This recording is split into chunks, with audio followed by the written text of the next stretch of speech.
Hey, what's going on, guys? Just want to do a quick update on my 29-gallon long.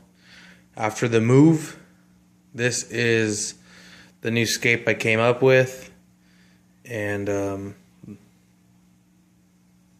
the plants that I wanted to keep. So I got rid of my dwarf baby tears out of my 29-gallon.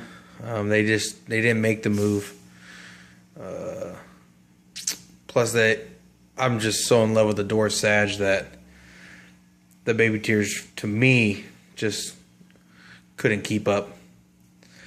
I thought dwarf baby tears grew too slow, even with the pressurized CO2 setup, but that's okay. It's for some and it's not for others. I thought it was for me. It's just wasn't my thing. The dwarf sage is my thing.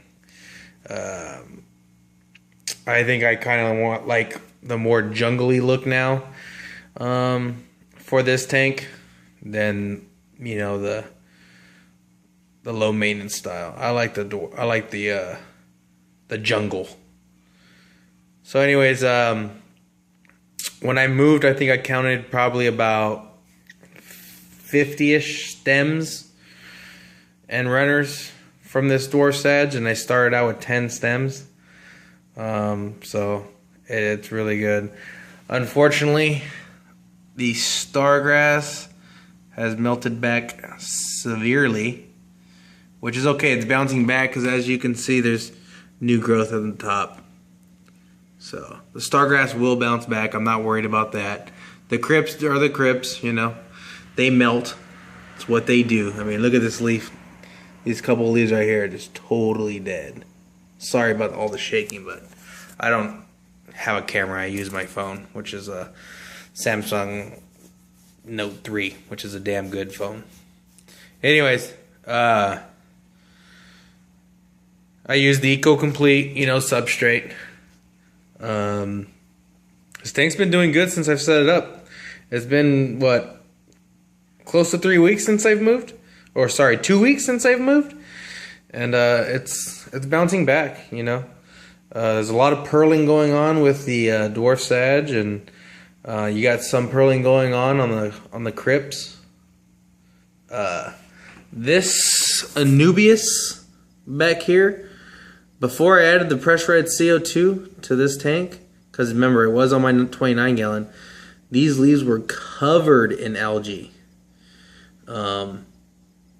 I did scrape as much off as I could with my fingers when I moved here, but as you can tell, this pressurized CO2 has helped with any algae problems in this tank. The rocks that I used to have in this tank were covered with algae, which that's one of them that I'm using from the previous setup.